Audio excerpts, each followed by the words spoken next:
Consciousness बहुत कम समय संसार में यूनिवर्सल कॉन्शियसनेस जागृत होता है जब हर छोटे छोटे तारे जो इंसान है तारे जमीन पर जब एक जैसे सूरज जैसे तारे चंद्रमा वैसे हमारे जमीन पर भी ऐसे रहते हैं जब एक साथ चमकते हैं एक कारण चमकते हैं तो ना चाहते हुए भी खुशहाली महसूस होती। You want to feel bad you cannot feel bad. आप करके देख लो। You want to be depressed you cannot be depressed क्योंकि बहुत सारे लोग खुश। If more than more people are happier आप देखोगे आप जितने भी दुखी आत्मा बनना चाहते हो जितने भी मानसिक तनाव में रहना चाहते हो you can not stay. If someone is happy nearby you can not be unhappy near the happy person. Not possible. सूरज के पास अंधकार नहीं होता है। ये जो यूनिवर्सल खुशहाली है ये सब चमत्कार होते हैं। इसीलिए हमारे पूजा पावन यूनिवर्सल कॉन्शियसनेस के लिए बनाया गया था ताकि एक साथ में अगर एक दिन में ये सब मिलकर एक ही सोच में आ जाते हैं तो जलवायु क्लाइमेट चेंज हो जाता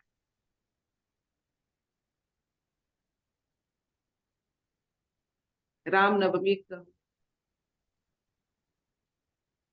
कृष्णाष्टमी कहो नवरात्र कहो छठ पूजा का जो भी आप यूनिवर्सल बहुत लोग उससे करते हैं। गणेश पूजा कहो माँ सरस्वती की पूजा कहो ये this is only for universal consciousness.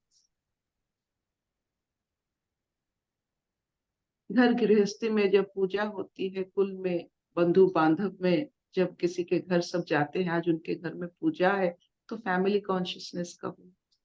If more and more people are one minded for a purpose तो आपको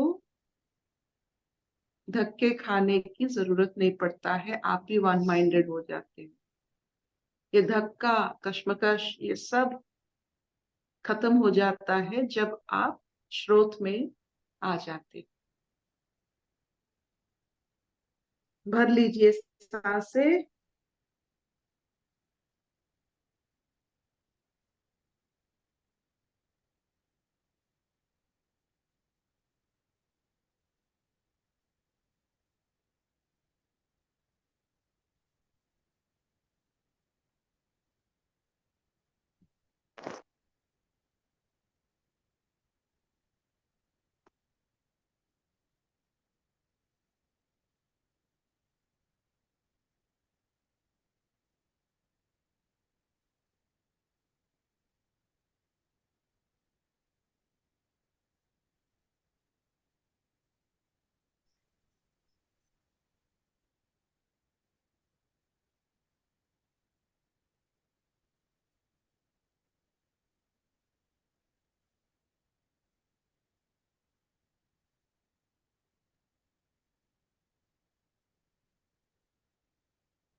ओमकार नाद।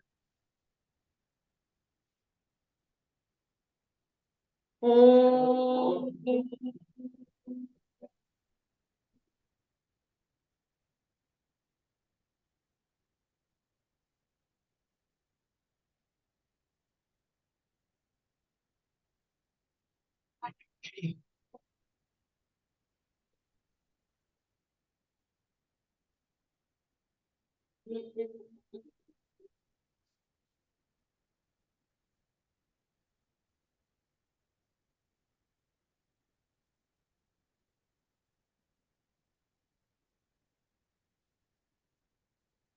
पढ़ते हैं वैशाली जी आज का श्लोक। हाँ, एक्चुअली मेरे पास जो गीता है ना अर्पिता, वो आपके पास जो गीता है उसमें थोड़ा थोड़ा मतलब पूर्वार्ध उत्तरार्ध करके इधर अलग अलग है थोड़ा नंबर। कोई बात नहीं, पढ़िए जो भी पढ़ना चाहते हैं पढ़िए। श्लोक नंबर 30 पढ़ते हैं। गांडीवं संसृते हस्तात् त्वक्चैव परिदह्यते न च शक्नोम्यवस्थातुं भ्रमतीव च मे मनः। गांडीवं संसृतं हस्तात् त्वक्चैव परिदह्यते न च शक्नोम्यवस्थातुं भ्रमतीव च मे मनः। हाथ से गांडीव धनुष गिर रहा है और त्वचा भी बहुत जल रही है तथा मेरा मन भ्रमित सा हो रहा है, इसीलिए मैं खड़ा रहने को भी समर्थ नहीं हूँ। हरिओम।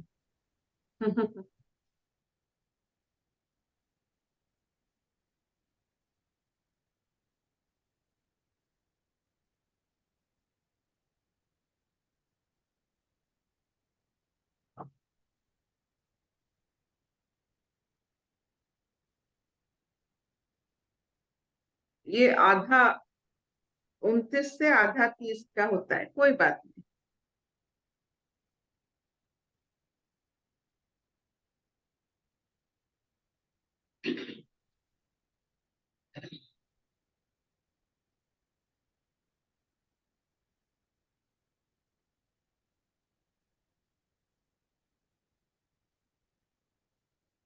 अर्जुन अपने घर वालों को देखकर, मित्र को देखकर मोहित हो जाते हैं।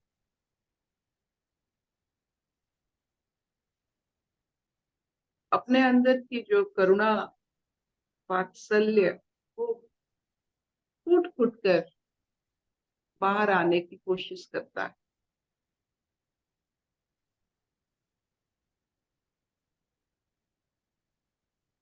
एक अनुभव संसार में ये है कि युद्ध और वात्सल्य, करुणा, ये विपरीत नहीं है, ये विपरीत नहीं, लेकिन ये किसी को मार से करुणा वत्सल होकर जब राम जी रावण को मारे, जितने जितने बड़े बड़े राक्षस होते हैं वो नारायण भक्ति होते हैं। शुभ निशुम का जितना भी आप जन्म ले लो, ये करुणा वत्सल, it's a very higher state. जब हम करुणा से युद्ध करते हो, करुणा से किसी को मारते हो, कि करुणा से किसी को अपने शरीर से छुटकारा देते हो, this is a very higher state. साधारण से ऐसे डॉक्टर्स होते हैं, करुणा से सर्जरी करते हैं, करुणा से इंजेक्शन देते हैं। वैसे ही होता है जब कैंसर बढ़ जाता है, नाउम्मीदी हो जाती है, तो उसे काटना पड़ता है। होता है करुणा। तो आप देखो, वहां अर्जुन है, वहां कृष्ण। करुणा की पराकाष्ठा देखिए। जो करुणामय है वो युद्ध चाहते हैं, युद्ध हो। Let us gate rid of the cancerous growth in the society। वो सर्जरी चाहते हैं। तो जो अर्जुन है, उनके पास इतनी स्थिति, इतनी कुछ नहीं बन पाते हैं कि अभी काटने का समय है, नहीं तो ये फैल जाएगा तो सारा समाज नष्ट हो जाएगा, अधर्म में चला जाएगा। सब अपने आप को मारने लगेंगे। एक द्रौपदी का जो वस्त्रहरण सभा में हो सकता है, घर घर में हो सकता है, कोई किसी को नहीं मानेगा। एक भाई दूसरे भाई का संपत्ति छीन रहा है, तो ये अगर इसमें कोई अगर हस्तक्षेप नहीं किया गया, तो घर घर में यही बातों में ही सब उलझते रहेंगे, तो काम कौन करेगा? ये संसार जो हर्षमय है, उल्लासमय है, और उल्लास नहीं रहेगा तो इसी में लोग व्यस्त रहेंगे, तो इस संसार का अपमान हो।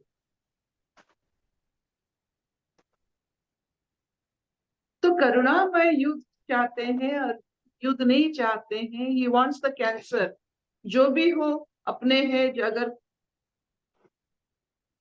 नहीं काटना चाहते हैं। तो इसीलिए उनकी सोच में देखिए, उनके सोच के कारण कभी कभी हमारे सोच हमको लगता है बहुत बढ़िया है, लेकिन वो समय सापेक्ष नहीं होता, वो समय के लिए वो सोच ठीक नहीं होता है। ये जो कृष्ण और अर्जुन की कहानी अभी बताई गई है इस महाभारत की अंतर्गत भीष्म पर्व में, ये जो गीता के 700 श्लोक बताई गई, ये एक है कि अगर ये युद्ध नहीं होता तो समाज ही नहीं रहता। असामाजिक पशु प्रवृत्ति,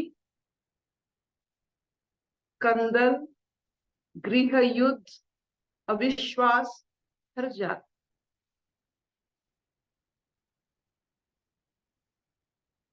मनुष्य का पशु से ऊंचा होने का एक ही मापदंड है कि वो सामाजिक है। कोई भी पशु सामाजिक नहीं। ये समाज तत्व सबके साथ ये सिर्फ मनुष्य रहता। अगर मनुष्य प्रकृति छूट जाए तो ईश्वर किसमें प्रकट करेंगे? ईश्वर की जो जितने रूप अवतार है, वो किसमें प्रकट करेंगे? कौन उनको पहचानेगा? पशु पहचानेंगे? तो मनुष्य को उस अवस्था में रहना चाहिए कि ईश्वर को वो पहचान सके। जो ईश्वर को हर हर कण में पहचानता है वही मनुष्य, नहीं तो पशु। तो युद्ध में अपनों में क्या करने से सामाजिक मापदंड ठीक रहता है, उसको पहचानना। अर्जुन अभी भ्रमित हो रहे हैं अपने अल्प बुद्धि के कारण।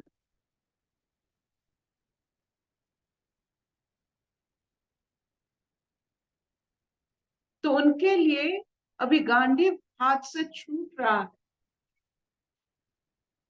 शरीर जल रहा, जीवा तरस रहे हैं पानी के लिए। It's all confusion. सिंपैथेटिक यानी हमारे दो जैसे, जब भी आप आयरन करते हो, आप नायलॉन कॉटन में लगाते हो, फिर उसमें उतनी ही गर्मी आती है जिसमें आप आयरन करते हो। ये शरीर में तीन नाड़ियां होते हैं। एक सिंपैथेटिक स्टिमुलस जो फ्लाइट और फ्राइट में काम आते हैं, एक पैरासिम्पैथेटिक स्टिमुलस जो रेस्ट एंड डाइजेस्ट में काम आते हैं, एक बैलेंस मोड होता है। तीन मोड में ये शरीर चलता है। तो सिंपैथेटिक स्टिमुलस को हम सूर्य नाड़ी कहते हैं, और पैरासिम्पैथेटिक को चंद्र नाड़ी, और बैलेंस को सुषुम्ना नाड़ी की प्रभाव कहते हैं। जब ये शिफ्ट होता है सूर्य नाड़ी पर, सिंपैथेटिक स्टिमुलेशन होता है, तो हार्ट रेट बढ़ जाता है, पसीना निकलता है। जैसे सामने एक सिंह या बाघ आप देखे हो, चुनौती के समय ये होता है। जब द्वंद होता है, चुनौती होता है, तो ये एक्टिविटी बढ़ जाता है, जो एक योगेश्वर को शोभा नहीं देता है। कृष्ण योगेश्वर है, इनके छात्र, इनके शिष्य स्वयं अर्जुन है। योग से बने हुए मनुष्य अगर ऐसे अनुभव करेंगे तो योग का क्या फायदा हुआ। जीवन भर जो उन्होंने इतने लक्ष्य के साथ अपने जीवन बिताए, इतने क्या कहते हैं, with so much of discipline, अभी सिंपैथेटिक ओवर स्टिमुलेशन हो रहा है, सूर्य नाड़ी चल रहा है, सुषुम्ना नाड़ी पर नहीं आ सकते, सुषुम्ना नाड़ी पर कृष्ण है, बैलेंस्ड है।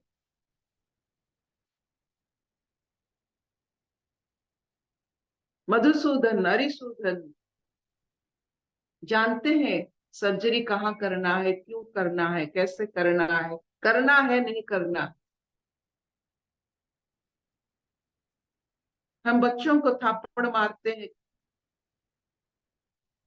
क्योंकि पता है अभी चाहिए। एक स्थिति होती है जिस स्थिति में हम जानते हैं कि वो जो ये जो हम करते हैं वो सही है, ये युद्ध सही है, ये धर्म युद्ध है।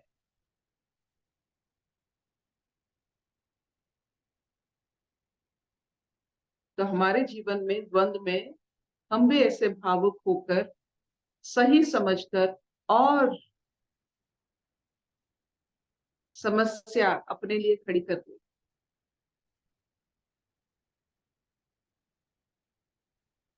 जब आप सूर्य नाड़ी में हो या चंद्र नाड़ी में हो, सावधान हो जाइए, आपका सोच सही नहीं हो सकता। सिर्फ सुषुम्ना नाड़ी में सोच सही होता है।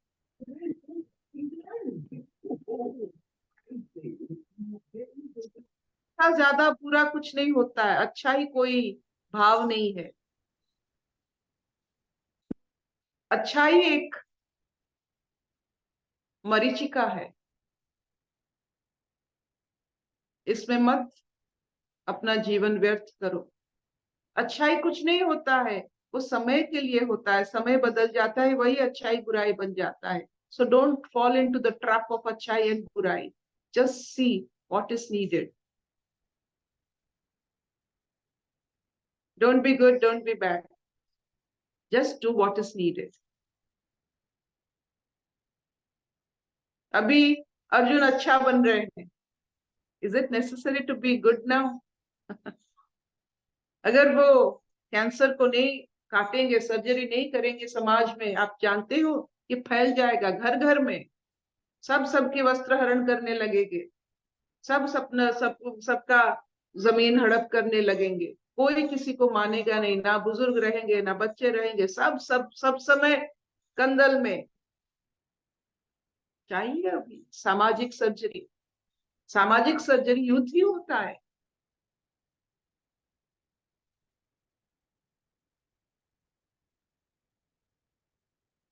और युद्ध अगर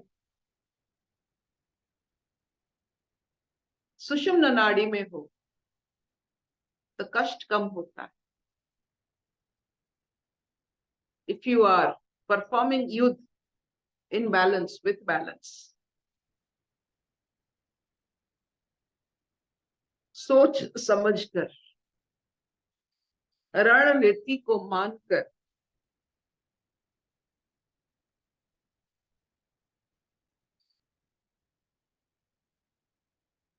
युद्ध का भी भयंकर नीति होता है, उसको मानना पड़ता है।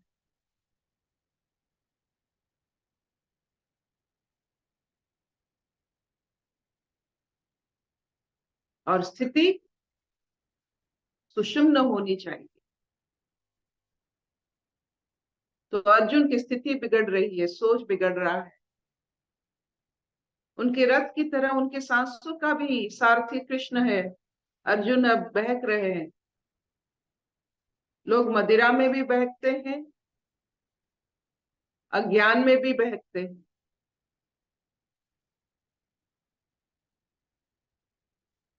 संसार की सांसारिक कशिश पर भी बहक जाते हैं। अभी सांसारिक कशिश से अर्जुन बहक रहे हैं, जैसे करुणा का अवतार बन गए, अपना स्वधर्म छोड़कर अनिति की, जो उनका जीवन में अनिति उन्होंने स्वयं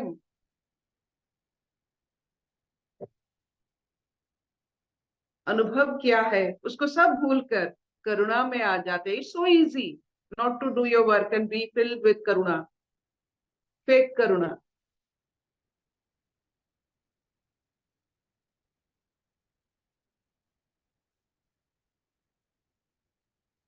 करुणामय को करुणा कैसा आता है और अर्जुन को करुणा कैसा आता है, आप देख लो। करुणामय युद्ध चाहते हैं, अर्जुन युद्ध नहीं चाहते। तो ईश्वर और मनुष्य के बीच में यही सोच की फासला।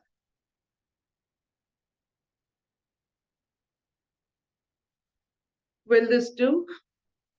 हम लोग सोचते हैं ना हमारी अच्छाई, हम कितने अच्छे सोचते, नहीं नहीं चाहिए।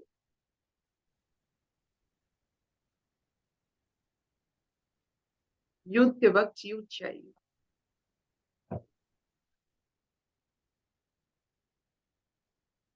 हम लोग अपने अच्छाई बुराई में इतने फंस जाते हैं कि उस वहां से निकल नहीं पा रहे हैं। बहुत सारे लोग अपनी अच्छाइयों में फंसे हुए हैं, वो भी एक दलदल है। Please come out, no one is interested in your अच्छाई।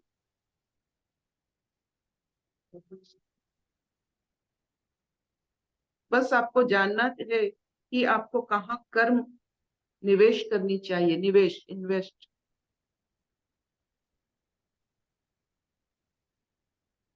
एक जहाज फंस गया था, वो जहाज स्टार्ट ही नहीं हो रहा था। बहुत सारे लोग आए लेकिन उसे स्टार्ट नहीं कर पाए। तो किसी ने बोला कि यहाँ एक मैकेनिक है, वो कर देगा। वो थोड़ा बहुत बूढ़े हो गए थे, वो एक हथौड़ा लेकर आए। जहाज में 2-4 बार यहाँ वहां घूमे, 5-6 बार घूमे, और सिर्फ एक जगह में हथौड़ा को 2 बार कस के मारा और जहाज, उनको पता है एग्जैक्टली क्या करना है। वो अच्छा है या बुरा है? एग्जैक्ट है, अच्युत है।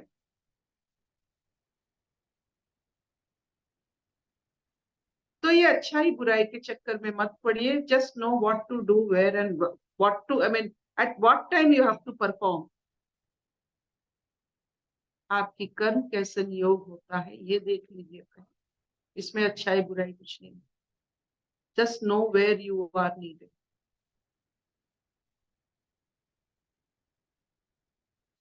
हर जगह में टांग मत अड़ाइए, यू आर नॉट नीडेड। ईश्वर भी अपने छोड़ देते हैं हमें अपना जीवन काटने के लिए, टांग नहीं अड़ाते सब चीजों में। हम क्यों हर एक चीज में अपना अपना विशेष टिप्पणी देते हैं, क्यों? वाई?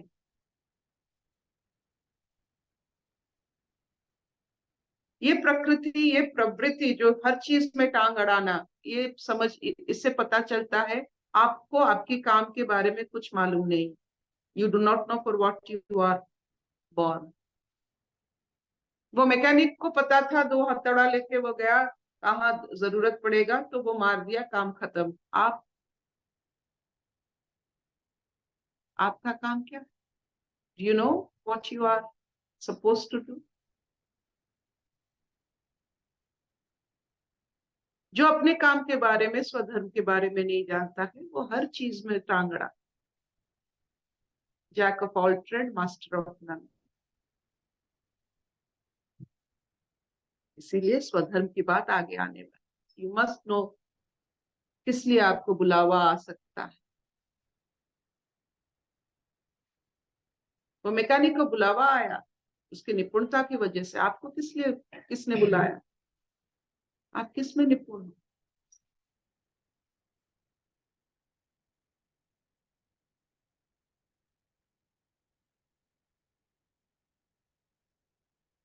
अशतोमांग सद्गमय तमसोमांग ज्योतिर्गमय मृत्युर्मांग अमृतंगमय सर्वेनि सुखिनः सन्तु सर्वे सन्तु निरामया सर्वे भद्राणि पश्यन्तु मा कश्चित् दुःख भाग् भवेत्। Be clear about your position in this universe. आप जहां हो, आपको किस वजह से, कौन, कब बुलाया, जो कहते हैं बुला सकता है।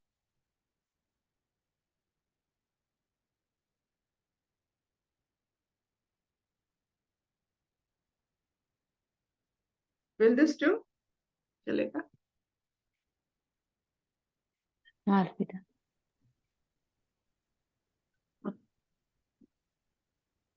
क्या कृष्ण से अर्जुन ज्यादा करुणामय है? तो अज्ञान को करुणा हम समझ लेने वाले, बैठ जाने वाले, संसार में अच्छाई का एक रेसिपी बनाकर उसमें बैठने वाले, क्या सचमुच हम में करुणा है?